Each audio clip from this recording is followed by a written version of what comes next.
Smeta me strašno, recimo, što dosta upotrebljavaju drogu. Recimo kod mojih baka mi smeta što nemaju baš razumijevanja za mlađe generacije, u smislu njima su nepojmljivi naši izlasci i takve stvari i naš stil života sada. Ne volim ove piercinge. Ono što ne volim kod starijih ljudi je to što očekuju da ih se poštuje isključivo zbog toga što su stariji. Što se ne dižu u tramvajima, autobusima, starijim osobama i plaženje jednog po drugom. To su stvari koje se rade u 4 zida, a ne u javnom prijevozu. Najviše me smeta kod starijih ljudi to što u tramvaju neka znaju napraviti neke incidente ili žalice, tipa ako sam ja umoran taj dan i ne želim se ustati drugima, onda se neću ustati. Nerazumijevanje, drugačiji pogled na svijet, tenzije, katkad i svađe. Sve to stane u poznatu sintagmu generacijski jaz.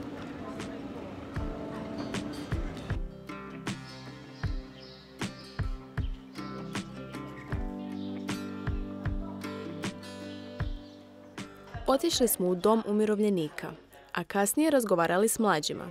U pokušaju da se dva svijeta bolje razumiju.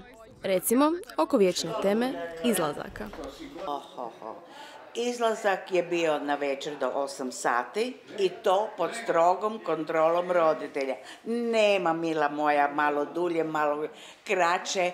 8 sati je bilo, tad si se morao pokazati na vratima doma. Kad izlazim, nekad znam zaružiti baš do jutra, nekad znam otići oko 2 doma. Evo sad za vikend sam bila vani, bila sam do 2. U moje doba su bili isključivo preferirani plesnjaci. Svaki kvart u gradu Zagrebu, ja sam rođeni Zagrepčan, imali su svoje plesnjake. S jedne strane su bili dečki, s druge strane cure. I naravno, i onda prema simpatijama.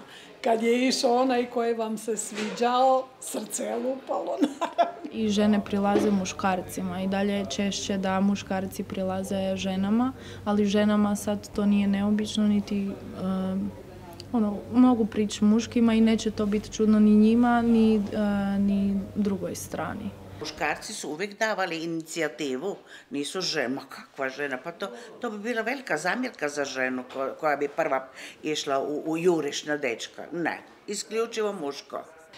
Sa dečkom je naš spoj. Smo išli u šumicu, u Zelengaj.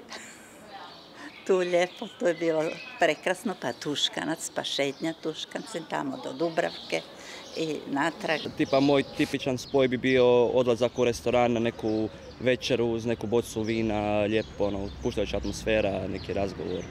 To kasnije šetnja po gradu. Kako? Tako da su mi roditelji uvalili mlađu sestru ili sestričnu i onda kad smo išli u šetnju, bio je mrak, ona se je bojala i onda smo moj dečko i ja primili za ruku i ona je bila između nas, pa šeći sada, pa se poljubi. Ajde. Cura koja se nije kod nas udala do 20 godina, bila je stara cura. Ali to su bila neka druga vremena. Televizor su tada imali rijetki, a internet i pametni telefoni bili su u domeni znanstvene fantastike. Kad smo već kod onostranog, neizbježno je pitanje vjere.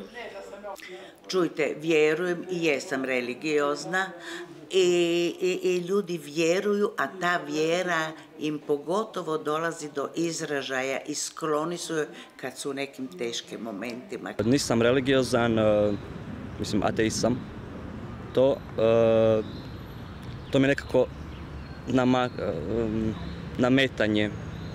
nametanje jednostavno nečega što ne mora i može biti istina. Ne idem u crkvu da bi lizala oltar.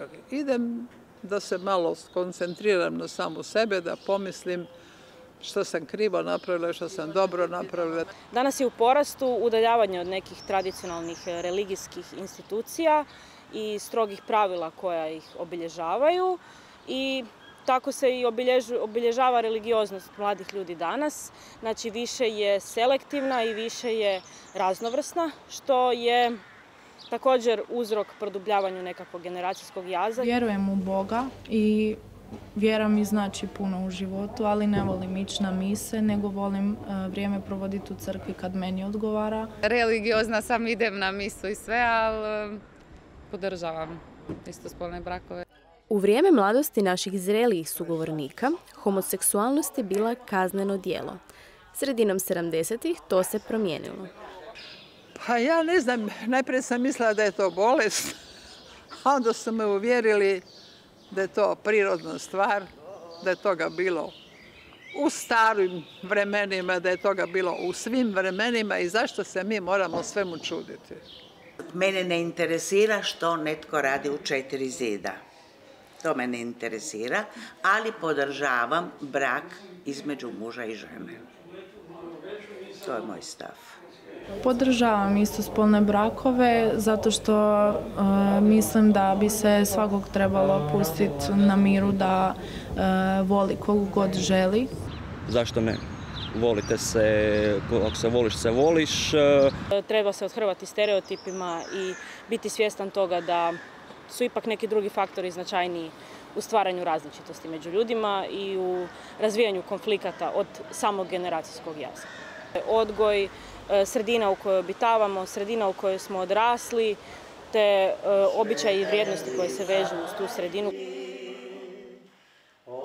Svaka generacija ima pravo da bude svoja i originalna, s tim da je dobro odgojena, da poštuje starije. Držite se. Djeco, volite se, ljubite se. Mladost je lijepa, brzo prolazi, treba je iskoristiti.